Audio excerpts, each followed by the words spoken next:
Assalamualaikum warahmatullahi wabarakatuh. Innal hamdalillah nahmaduhu wa nasta'inuhu wa nastaghfiruh wa na'udzu billahi min shururi anfusina wa sayyiati a'malina. Man yahdihillahu fala mudilla lahu wa man yudlil fala hadiyalah. Asyhadu an la ilaha illallah wahdahu la syarika lah wa asyhadu anna Muhammadan abduhu wa rasuluh. Qala ta'ala fi kitabihil karim, ya ayyuhalladzina amanu taqullaha haqqa tuqatih wa la tamutunna illa wa antum muslimun. Amma ba'd, fa inna asdaqal hadis kitabullah wa ahsanal hadi hadi Muhammadin sallallahu alaihi wasallam. Wa syarrul umur muhdatsatuha wa kullu muhdatsatin bid'ah wa kullu bid'atin dhalalah wa kullu dhalalatin finnar. Hadirin jamaah, ikhwan dan akhwat yang semoga Allah Subhanahu wa taala rahmati kita semua. Pertama-tama kita bersyukur dengan nikmat Allah Subhanahu wa taala, kita masih dipermudah untuk sama-sama kumpul di sini jamaah sekalian dalam rangka menuntut ilmu, yang semoga ini menjadi wasilah bagi kita semua jamaah sekalian untuk mudah melewati jembatan Shirathul Mustaqim nantinya. Apa itu jembatan Shirathul Mustaqim jamaah? Jembatan Shirathul Mustaqim adalah jembatan yang dibentangkan di atas apa jamaah? Di atas neraka Jahannam. Yang ujungnya dari jembatan Shirathul Mustaqim ini apa? Surga Allah Subhanahu wa taala. Bahwa Ahlussunnah wal Jamaah semuanya sepakat bahwa tidak ada satu orang manusia pun yang dia bisa apa? Meminta rekomendasi, Ustadz, ana mau rekomendasi antum, tanda tangan antum, atau minta tanda tangan siapa agar tidak lewat jembatan Shirathul Mustaqim. Gak bisa, semuanya harus lewat. Anak baru pulang dari Batam. Di Batam itu ada namanya jembatan Barelang. Kita diajak di sana, sampaikan, Ustadz tahu nggak jembatan Barelang ini setiap hari Ustadz dekat-dekat waktu ini itu banyak orang yang bunuh diri. Hampir setiap hari ada orang bunuh diri di Batam, di jembatan Barelang itu. Kenapa? Ditanyakan, ya Ustadz, karena sekarang orang-orang Singapura, orang-orang Malaysia itu, mereka itu kerjanya di Singapura, liburannya di mana habisin duitnya?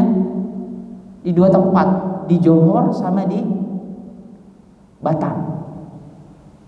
Sehingga apa? Harga-harga naik, harga-harga barang itu naik. Nah, orang-orang Batam di sana akhirnya yang tidak bisa survive, apa jamaah sekalian, stres, tingkat stresnya sangat tinggi. Nah, sehingga mereka bunuh diri di jembatan tersebut. Ustadz, sampai di sini saat dibangunkan apa, pos polisi, pos SAR itu Pak, dekat jembatan itu, agar apa?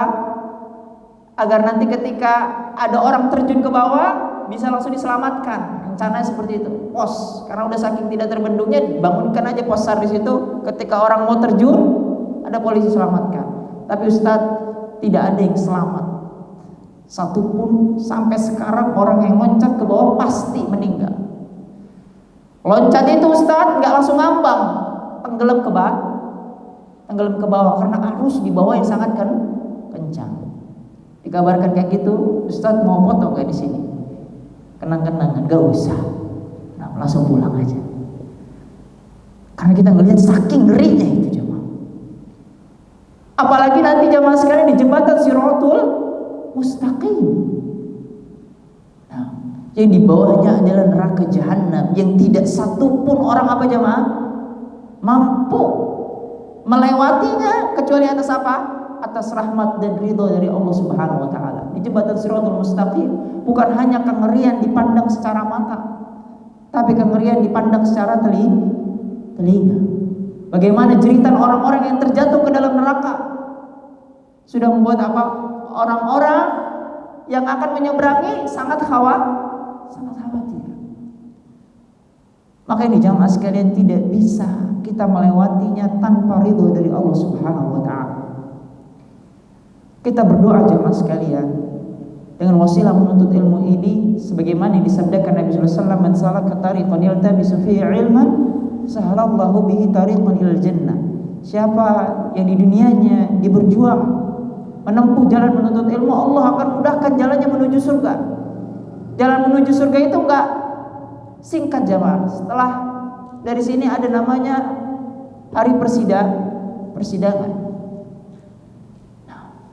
Ada nanti namanya jembatan Shiratal Mustaqim, ada hal-hal lainnya sebagainya. Maka siapa yang ingin dipermudahkan jalannya menuju surga, yakni tidak ada jalan lain selain menuntut ilmu. Bukankah dikatakan nanti di jembatan Shiratal Mustaqim, kata Nabi sallallahu alaihi wasallam, kecepatannya dalam menyeberangi jembatan tersebut ada yang seperti apa jamaah? Seperti orang yang mengedipkan mata. Jadi kita mengedipkan mata, teman kita tiba-tiba udah sampai di sana, ujung sana. Saking cepatnya itu. Ada yang katanya apa? Secepat kilat. Kita di sini musim hujan jamaah, bisa dibuat tafakur itu. Ketika kilat datang, berapa cepatnya itu seperti itu orang yang kedua melewati jembatan Shiratal Mustaqim. Ada yang seperti angin. Nah, ada yang lari, ada yang jalan, dan ada yang merangkak. Udah sampai di ujung surga, udah sampai di ujung jembatan. Ini daging-dagingnya sudah rusak kemana-mana nih, karena ada kail-kail yang mengaitkan kepada dagingnya.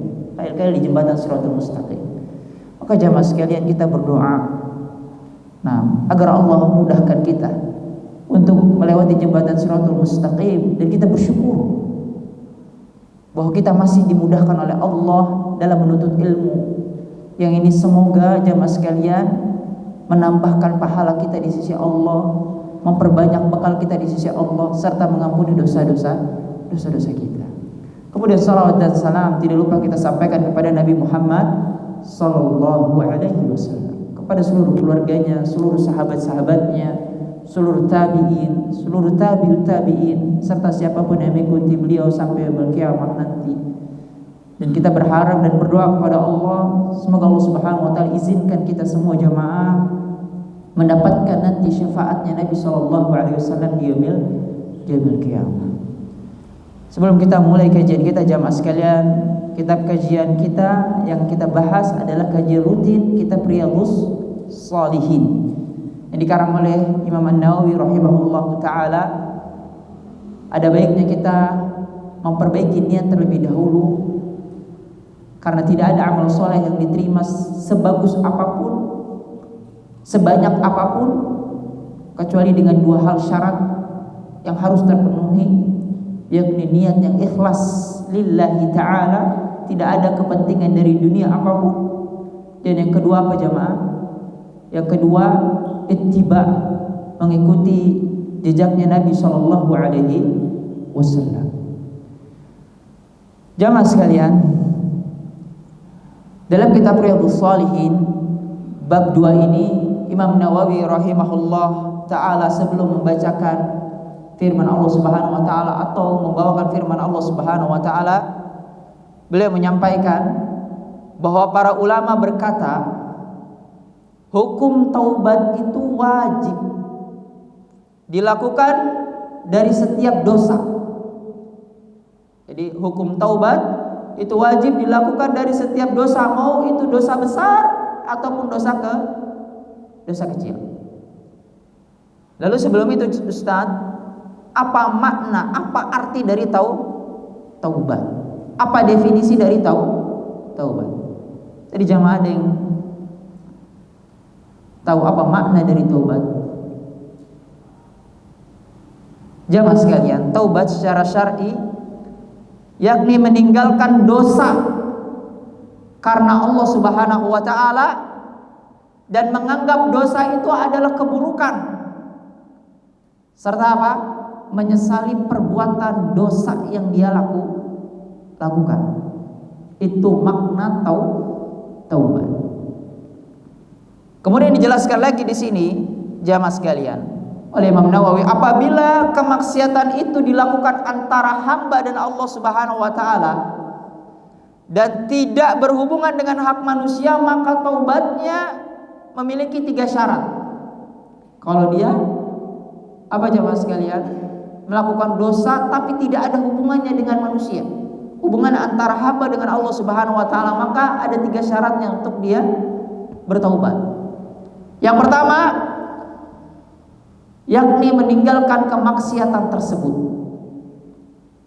Yang pertama, syarat orang yang bertaubat dari dosa antara hak hamba dengan Allah Subhanahu wa taala. Misalnya dia tidak melaksanakan sholat, ini adalah sebuah kemaksiatan. Bahkan kemaksiatan sholat lebih besar dosanya daripada apa? Daripada orang yang membunuh. Dosa orang yang sengaja meninggalkan sholat lebih besar daripada orang yang membunuh. Maka bagaimana caranya taubat dari dosa besar meninggalkan sholat ini? Yang pertama, meninggalkan kemaksiatan tersebut. Yang kedua, setelah dia meninggalkan kemaksiatan tersebut, dia menyesal atas perbuatan yang dia lakukan tersebut. Bukankah nanti jamaah sekalian ada tempat khusus di neraka? Yang apa jamaah? Yang dikhususkan bagi orang-orang yang lalai, tidak melaksanakan sholat. Ditanya, kenapa engkau masuk neraka ini? Karena apa? Karena tidak sholat. Jamaah sekalian, sifat neraka itu seperti apa jamaah?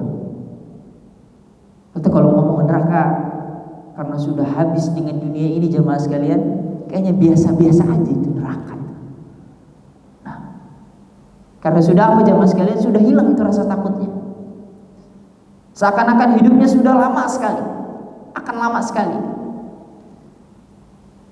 Maka gimana jamaah sekalian kehidupan di neraka nanti jamaah? Disebutkan jamaah sekalian yang semoga Allah Subhanahu wa taala rahmati kita semua. Salah satu sifat-sifat dari neraka adalah apa jamaah sekalian? Makanannya mengandung beberapa unsur. Yang pertama dari apa? Dari dhari. Disebutkan dalam surah Al-Ghasyiyah bahwa nanti makanan penduduk neraka itu dari pohon namanya pohon dhari. Yang sifatnya apa jamaah sekalian? Yang sifat fisiknya dhari tersebut, duri tersebut, nah jamaah sekalian sangat besar. Maka ketika dia makan berhenti di tenggorokan. Oh, pernah makan ikan bandeng ya? Ikan mas. Itu kita makan ikan mas aja capek. Jangan masak ikan mas lah gitu. Capek kita ituin durinya, bilang ke istri kita. Karena masuk ke tenggorokan sakitnya luar biasa, nikmatnya hilang itu karena sakitnya duri tersebut. Nah kalau ini, sifatnya bukan hanya durinya yang tajam saja. Apa jamaah sekalian? Dikatakan oleh para ulama bahwa pohon ini memiliki rasa yang sangat pahit. Setelah itu pohon dhari ini memiliki aroma yang sangat bau. Jadi bukan hanya duri saja, tapi aromanya bau. Nah, kemudian apa? Rasanya pahit. Yang keempat apa? Ini akan disajikan nanti ke penduduk neraka dalam keadaan apa? Sangat panas. Dalam keadaan yang sangat-sangat panas. Sehingga ini apa jamaah sekalian? Gosong di tenggorokan. Makan bukan kenyangin perut, tapi ngilangin tenggorokan. Itu pohon dhari yang pertama. Kita disuruh pilih mau yang mana ini. Yang kedua apa namanya? Zakum. Sebutkan dalam Al-Quran. Bagaimana sifatnya dari pohon zakum ini jamaah? Kalau tadi dhari nyangkutnya di mana jamaah? Nyangkutnya di tenggorokan. Kalau zakum ini akan apa jamaah? Melelehkan perut, isi perut. Ketika dimakan karena saking panasnya dia leleh di perut ini. Itu zakum. Nah, Bapak pernah makan makanan yang panas ya? Gimana Bapak itu? Makan makanan panas sudah berusaha untuk dibuang, tapi enggak, ini enggak boleh dibuang. Dimasukin, ditelenin sama siapa? Malaikat. Itu zakum. Yang ketiga, jenis makanannya namanya apa? Gislin. Disebutkan juga dalam Al-Quran. Bagaimana gislin ini? Makanan penduduk neraka, dia tercampur dari berbagai macam ingredients, material. Apa itu? Yang pertama dia tercampur dari nanah penduduk neraka. Kuahnya apa? Kuahnya darah busuk yang keluar dari penduduk neraka. Yang ketiga, cukup enggak? Ditambah lagi campurannya. Apa itu? Muntahannya penduduk neraka, makan muntah dia. Dan yang terakhir, apa jamaah sekalian? Keringatnya penduduk neraka. 4 ini, itu material makanan namanya gislin di neraka. Ini baru makanannya, Ustaz. Iya, baru makanannya. Tenang aja, ada minumannya. Nah, gak usah khawatir. Ada makan, pasti ada minum. Apa minumannya? Minuman penduduk neraka, sifat-sifatnya. Yang pertama apa jemaah sekalian? Air yang sangat panas. Ustaz, air yang sangat panas itu air yang mendidih di panci? Enggak. Sifatnya air yang sangat panas itu bukan seperti air yang mendidih saja di neraka. Seperti apa? Kata para ulama, seperti besi yang dipanaskan. Nah, itu dimasukkan ke dalam mulut ini. Sehingga apa? Ketika dia masuk ke dalam mulut, bukan hanya menggosongkan tenggorokan, tapi apa? Wajahnya hangus. Daging-dagingnya, tulang-tulangnya ini, rontok-rontokan hangus. Karena saking panasnya itu. Kita kalau minum minuman panas, jamaah sekalian, apa yang terjadi? Muka merah. Ini saking panasnya seperti besi yang sedang habis dipanaskan dimasukkan ke dalam mulut. Daging-dagingnya hancur, tulang-tulangnya hancur. Kemudian ada lagi, Ustaz, tenang, ada lagi. Dari apa? Dari nanah juga. Nanahnya penduduk neraka. Nah, ada lagi, Ustaz, ada apa? Minuman yang sangat dingin. Kemudian minuman apa? Minuman yang sangat panas lainnya, tapi dia nggak membakar ini, nggak bakar muka. Ketika diminum, dia buat apa? Ususnya putus-putus. Karena saking panasnya hamim itu, dia membuat apa? Usus, ketika dia sampai ke ususnya putus. Bapak ambil selang, nah masukin air panas yang sangat panas. Apa yang terjadi? Dia meleleh. Itu gambaran di dunia, apalagi nanti di akhirat. Luar biasa kerasnya. Maka gimana caranya menghindari ini jamaah sekalian? Dengan bertaubat kepada Allah Subhanahu wa taala. Jangan karena kita meremehkan meninggalkan sholat. Jangan karena kita meremehkan bermaksiat kepada Allah Subhanahu wa taala. Allah Subhanahu wa taala tidak menghukum kita, tidak. Allah Subhanahu wa taala akan memberikan hukuman. Walaupun itu seberat biji sawi, baik dari kebaikan maupun dari keburukan. Tapi bagaimana caranya bertobat kepada Allah Subhanahu wa taala, Ustaz? Banyak dosa kita kali ini, Ustaz. Ini enggak terbayangkan. Maka Allah Subhanahu wa taala memberikan syarat yang sangat mudah. Yang ketiga, meninggalkan perbuatan tersebut. Yang kedua, menyesali perbuatan yang kita lakukan. Serta yang ketiga apa? Bertekad, berusaha untuk apa jamaah? Untuk tidak terjatuh kepada kemaksiatan tersebut. Makanya dikatakan dalam hadis, kullu bani Adam khata' wa khairul khata'in at-tawwabin. Setiap manusia itu atau anak Adam pelaku dosa, terjatuh kepada kesalahan, dan yang paling terbaik adalah siapa? Yang ketika terjatuh dia bertaubat. Bukankah itu salah satu ciri-ciri penduduk surga? Apa ciri-cirinya? Yang ketika dia berbuat dosa, dia langsung apa? Ikuti dengan istighfar, astagfirullahaladzim. Bukan ketika lewat jeglukan, ini siapa yang tahu apa polisi tidur di sini, ada orang yang di sebelah kanan, woi ini nggak ngerti aturan, langsung dia teriak, lupa dia istighfar. Padahal itu apa? Peringatan dari Allah Subhanahu wa taala, ingin ngapusin dosa. Akhirnya dikeluarkan perkataan-perkataan yang buruk. Padahal disebutkan dalam hadis, man kana yu'min billah wal yaumil akhir falyaqul khairan aw Guesswood hafal itu, anak-anak TK hafal. Gara-gara anak-anak kita nggak ngulang-ngulang terus di rumah, hafal juga bapaknya tuh. Nah, apa nak? Barang siapa yang beriman kepada Allah dan hari akhir, maka berkatalah dengan perkataan yang khair, yang baik. Kalau nggak bisa, diam. Nah, bukankah dikatakan orang-orang salah satu penduduk surga itu ciri-cirinya apa? Al-kadhiminal ghaidh. Apa itu? Yakni orang yang mampu mengendalikan amarahnya. Ketika tadi ada orang nyalip, nah dari kanan dia nggak nyumpahin tuh orang, awas kecelakaan ente nanti. Dan sebagainya. Tapi dia apa? Beristighfar, dia mampu menahan emosinya.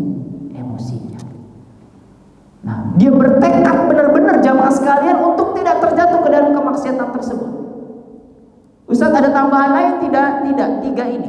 Kalau dia berbuat maksiat, berbuat dosa yang tidak ada hubungannya dengan makhluk Allah Subhanahu wa taala, hanya kepada Allah Subhanahu wa taala, yakni meninggalkan apa-apa yang Allah Subhanahu wa taala perintahkan atau melakukan apa-apa yang Allah larang.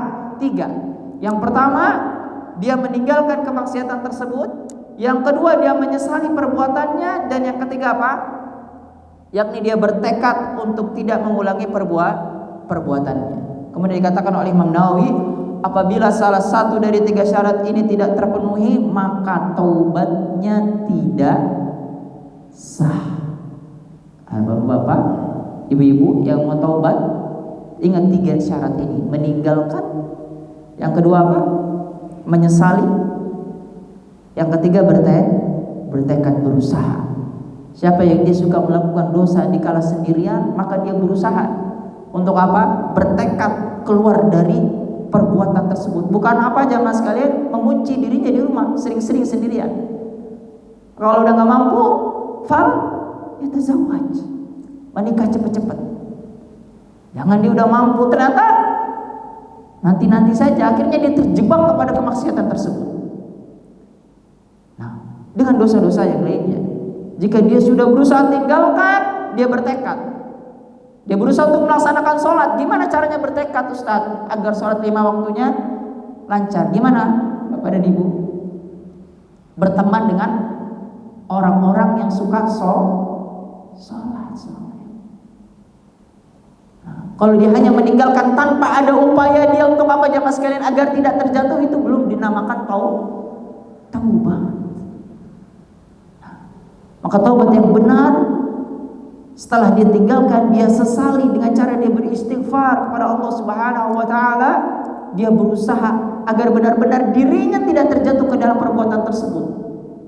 Nah, dengan mengusahakan berbagai cara apapun, termasuk tentunya dengan meminta bantuan kepada Allah Subhanahu wa taala untuk dikuatkan. Tapi masalahnya kita ini kebanyakan sombong. Merasa dirinya apa? Kuat. Merasa Masya Allah saya udah mengisi kajian. Nah, insya Allah aman. Sudah hadir dalam kajian, insya Allah aman. Padahal apa yang dilakukan oleh sahabat setelah mereka sholat? Apa yang dilakukan jemaah? Setelah sahabat melaksanakan satu ibadah, mereka menangis. Kenapa? Karena mereka khawatir ibadahnya tidak diterima. Kalau kita jamaah sekalian selesai sholat keluar dari Masjid Al-Emar, ngelihat orang yang apa? Yang nggak sholat, waduh, posisi saya sudah mulia, nggak ditegur tuh sama dia cuma. Ada orang lihat apa jamaah sekalian melakukan keburukan. Dia keluar dari Masjid Al-Emar habis ngaji. Ini orang nih, nah ahli neraka, seakan-akan dirinya sudah mulia. Bagaimana kayak gini jamaah sekalian mau dia bertobat dari kemaksiatan kalau dirinya masih sombong? Kemudian bagaimana Ustadz kalau misalnya ada hubungannya dengan manusia? Artinya ini apa? Berbuat zalim. Hati-hati Pak, Ibu. Zalim itu dikatakan apa? Zulumat. Apa zulumat jemaah? Kegelapan yang sangat, di mana nanti yaumul qiyamah. Di yaumul qiyamah ada orang Dia bawa pahala 2 gunung, 3 gunung, tiba-tiba apa? Habis. Hanya karena apa? Nih, lidahnya nih, zalim jiddan. Bahasanya zalim jiddan. Nah, zalim banget lidahnya. Apa dibilang di sini? Pak Jokowi begini dan begitu. Akhirnya dia termakan politik. Dia juga bilang apa? Waduh, Pak Jokowi begini dan begitu, Pak. Akhirnya apa jamaah sekalian? Ternyata nggak benar. Itu namanya apa? Dusta. Kalau benar apa namanya? Gibah. Kalau benar namanya gibah, kalau salah namanya dusta. Nanti kesuruh di hadapan Allah Subhanahu wa taala udah petenteng dia bawa pahala 2 gunung 3 gunung, datang Pak Jokowi ngambil pahalanya dia, habis. Apa yang ketika kita mendengar keburukan, apa yang harus kita lakukan? Tadi, man kana yu'min billahi wal yaumil akhir falyaqul khairan aw liyasmut. Siapa yang dia beriman kepada Allah dan hari akhir, maka berkatalah yang baik. Apa perkataan yang paling baik jamaah? Doa. Doakan dia. Doakan para pemimpin. Doakan dan sebagainya. Jangan sampai kita terjebak dengan waswas syaitan sehingga kita masuk ke dalamnya dan tercebur ke dalam jurang tersebut. Nah, tidak ada yang luput jamaah sekalian di persidangan Allah Subhanahu wa taala sedikit pun, baik yang keluar dari tulang yang lunak ini, lidah, ataupun tulang yang keras dari seluruh anggota badan kita, baik tangan dan kaki, semuanya akan dimintai pertanggungjawaban. Nah, maka jamaah sekalian, bagaimana caranya bertobat dengan seperti itu? Yang kita ada hubungannya ngomongin orang lain dan sebagainya. Gimana caranya? Kata para ulama ada 4 caranya bertobat jika ada hubungannya dengan manusia, menzalimi manusia, baik dari lisan, melirikan mata yang sinis, merendahkan martabat dia, melukai dengan tangan, melukai dengan kaki, maka syaratnya ada 4 minimal. Yang pertama tadi, meninggalkan kemaksiatan tersebut. Yang kedua, menyesalinya. Dan yang ketiga apa? Bertekad untuk tidak mengulanginya. Lalu yang 4 apa jamaah sekalian? Yang keempat dikatakan apabila kemaksiatan itu berhubungan dengan manusia, maka syarat taubatnya ada 4. Yang 3 tadi di atas.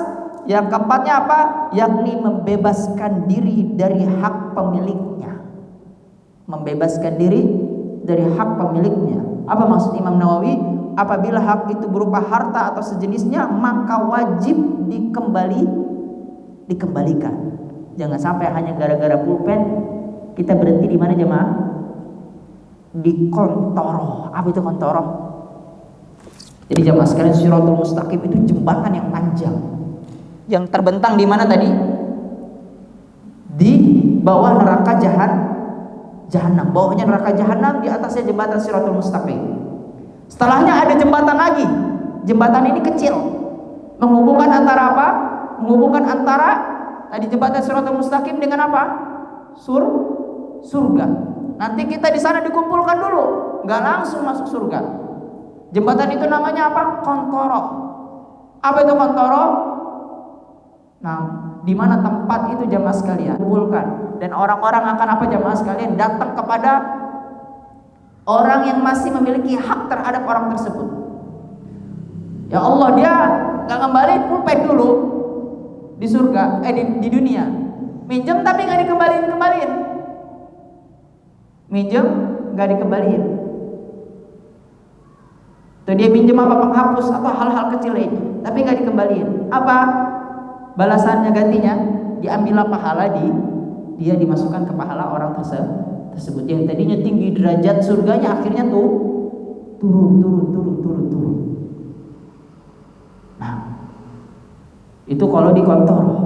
Akhirnya apa? Dia terjebak di situ sampai di kisos dulu. Kisosnya gimana? Bukan membalikan, bukan melukai lagi. Dia udah melukai saya. Dia mukul saya. Nah, bukan minta dipukul lagi. Di sana nggak ada lagi, nggak mau kayak gitu. Apa jamaah sekalian? Diambil pahalanya. Maka jamaah sekalian di dunia ini, daripada kita ngumpulin orang-orang yang akan apa? Menjadi musuh kita nanti di hadapan Allah Subhanahu wa taala, lebih baik apa jamaah? Banyak-banyak ngumpulin atau berteman dengan apa? Orang-orang yang mungkin dengannya kita mendapatkan syafaat. Orang-orang soleh, berkumpul dengannya. Daripada kita banyak-banyak jamaah sekalian, buat apa jamaah sekalian? Satu musuh kita nanti di hadapan Allah Subhanahu wa taala dari makhluk Allah, itu jamaah sekalian balasannya, kisosnya gak main-main. Kalau kita nanti berhasil ke Kontoro, kalau tidak berhasil di hari persidangan, dosanya udah lebih banyak. Apa yang terjadi? Pahalanya udah habis, dosanya yang banyak. Maka dosa dia dikasih ke kita, habislah kita jamaah. Maka kata Imam Nawawi, kalau ada hubungan dengan harta harus dikembalikan. Apabila berupa tuduhan zina atau sejenisnya, maka dia harus memberikan kesempatan kepadanya untuk menghukumnya. Qazaf, dia apa? Menuduh.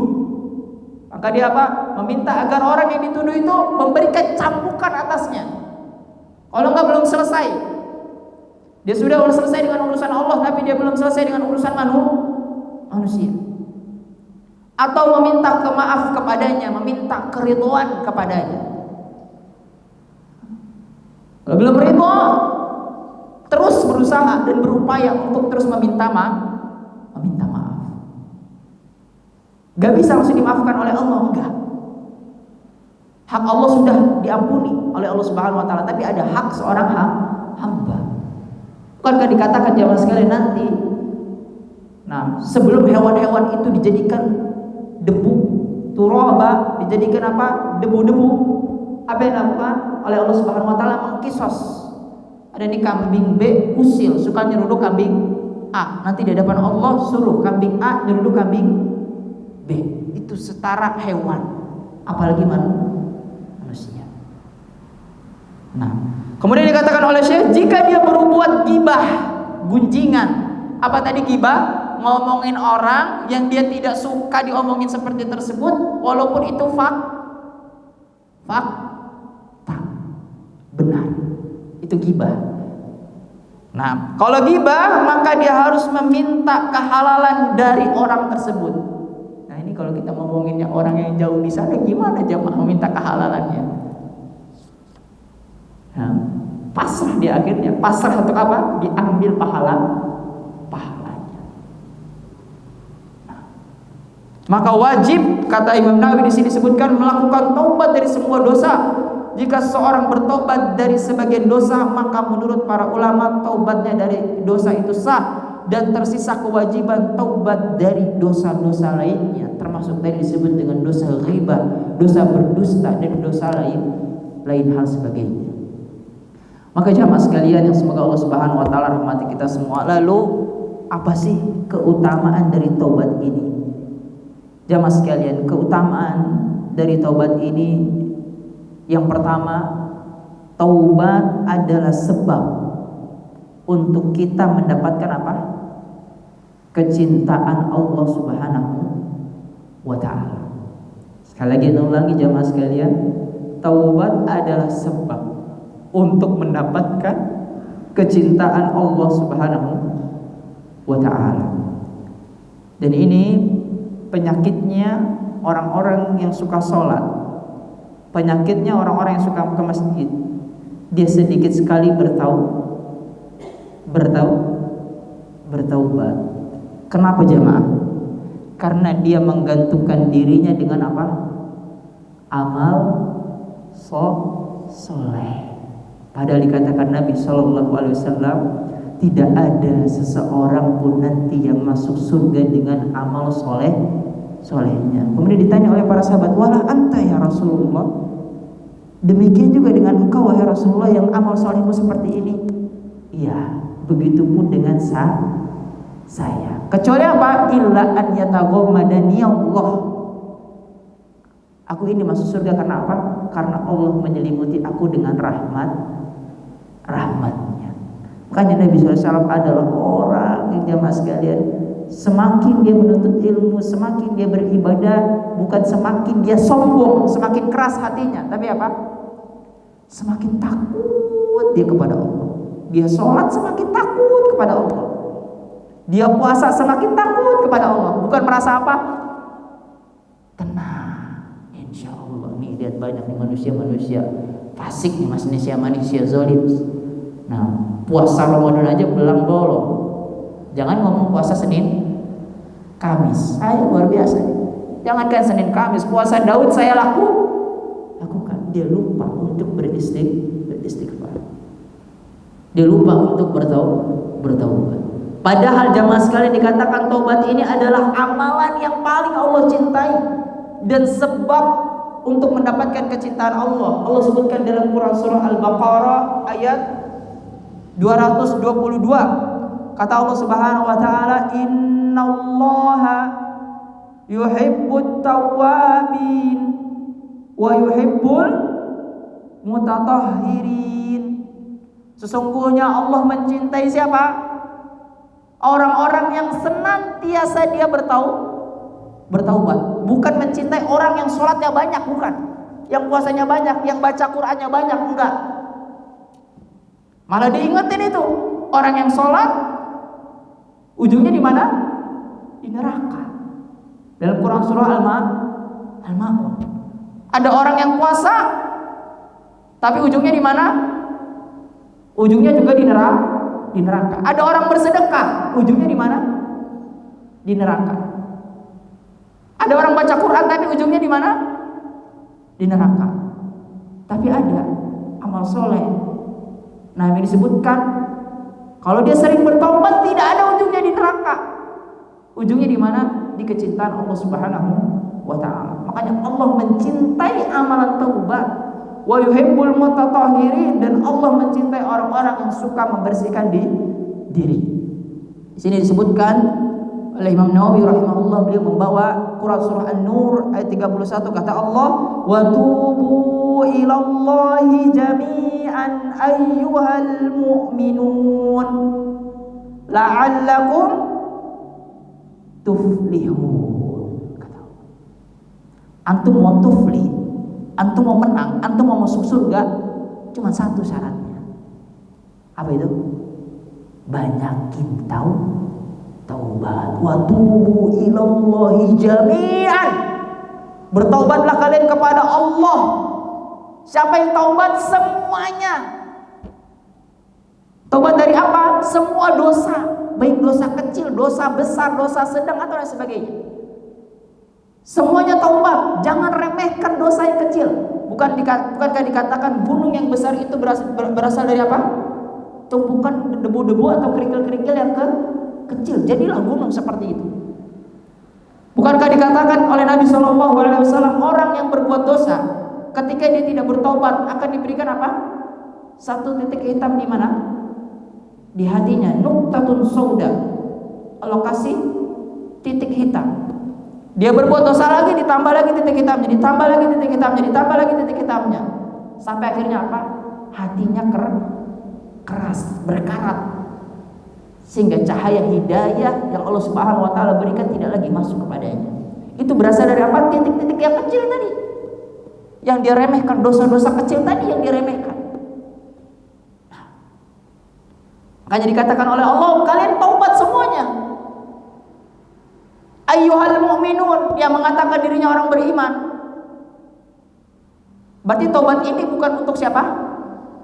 Orang yang hanya berbuat maksiat. Kalau kayak gini jamaah sekalian, siapa yang harusnya terus-terusan bertaubat? Yang kita minta untuk bertaubat siapa? Orang-orang yang suka di masjid. Nah, orang-orang yang suka di masjid, itu yang pertama kali berhak, dia harus sering bertaubat kepada Allah Subhanahu wa taala. Nah, la'allakum tuflihun, kalau engkau mau menang, kalau engkau mau dapat surga, maka syaratnya adalah bertaubat kepada Allah Subhanahu wa taala.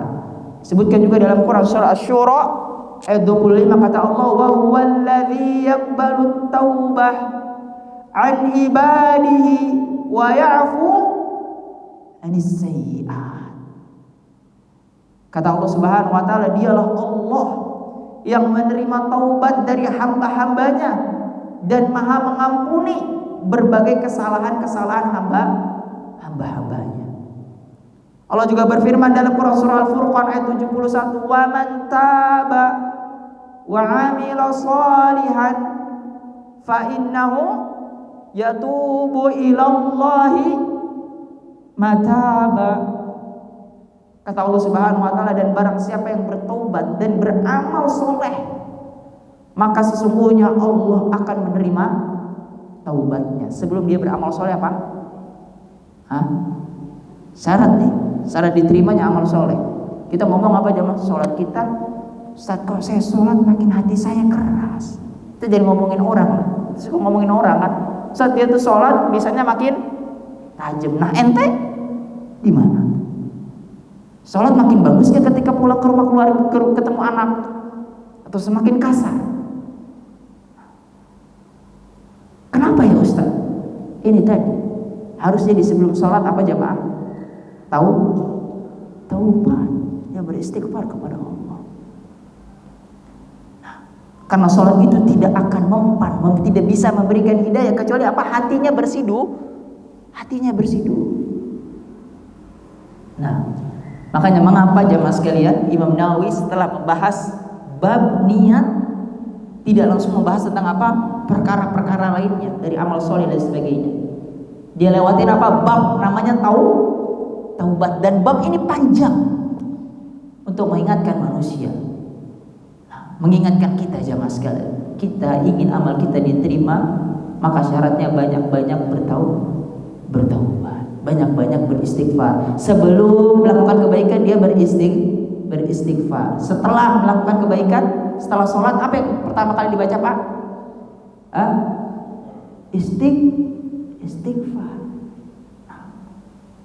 Bukan ayat kursi dulu, istighfarnya dulu. Baru selesai sholat ini disuruh istighfar jamaah.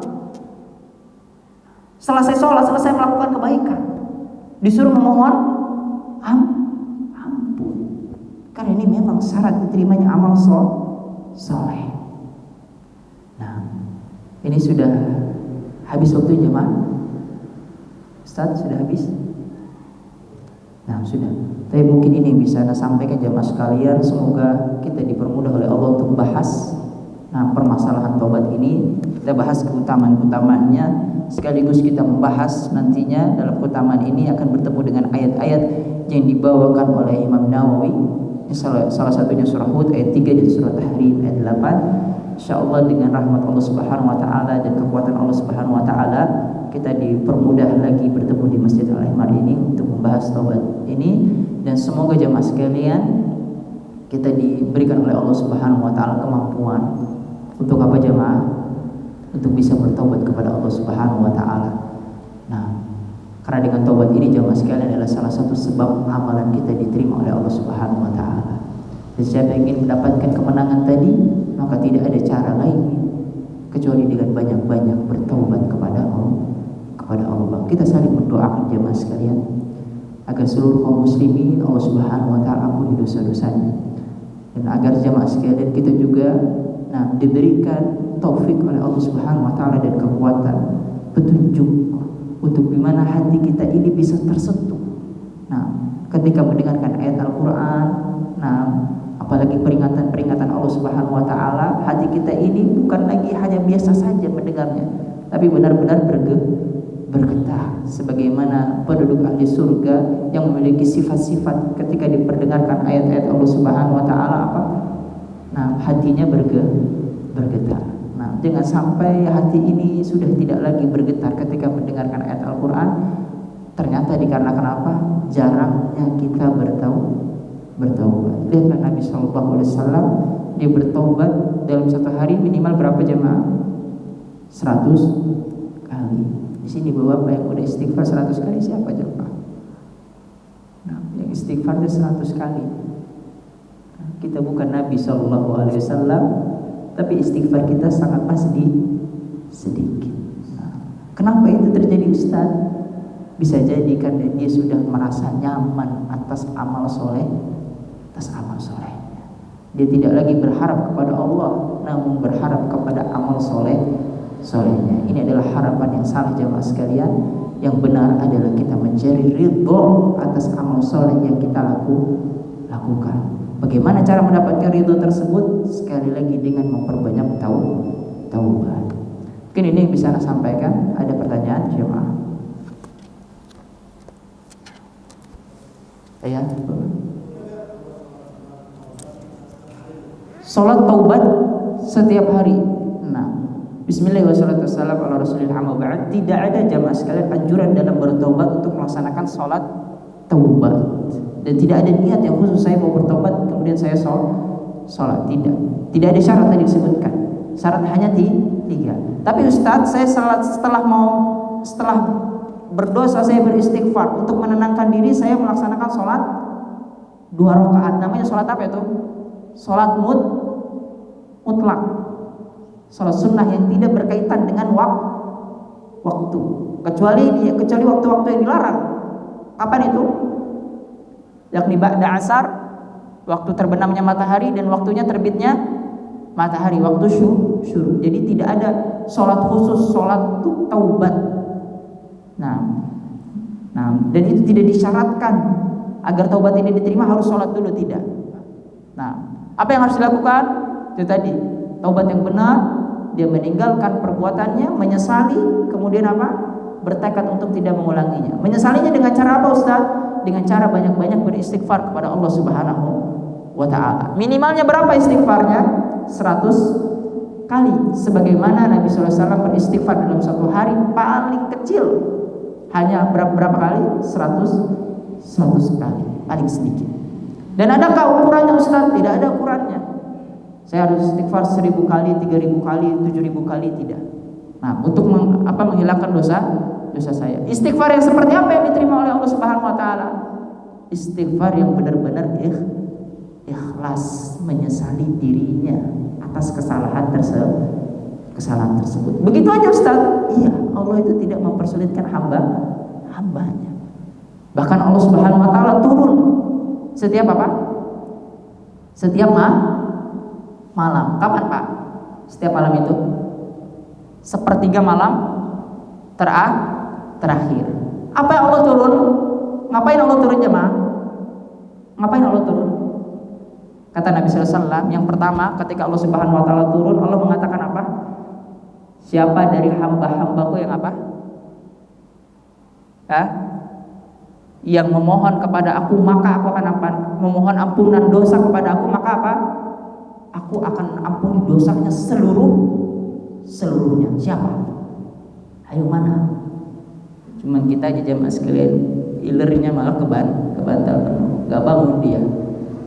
Nah, terus yang kedua apa? Siapa dari hamba-hambaku yang meminta? Maka apa jamaah sekalian? Aku akan berikan. Dia meminta kepada Allah ini dan itu, aku akan berikan. Siapa yang memohon ampun, siapa yang meminta, maka aku akan berikan. Maka ini jamaah sekalian, nah, betapa besarnya rahmat Allah Subhanahu wa taala kepada kita. Nah, juga dalam hadis lain, ketika ada seorang hamba kembali kepada aku dengan cara apa? Dengan cara berjalan, Allah datangi dia dengan cara apa? Berlari kecil. Jika ada hambaku yang datang kepada aku dengan berlari kecil, Allah akan datang kepada dia dengan berlari cepat. Saking apa jamaah sekalian? Saking terbukanya rahmat Allah Subhanahu wa taala kepada hamba-hambanya. Baik, Pak.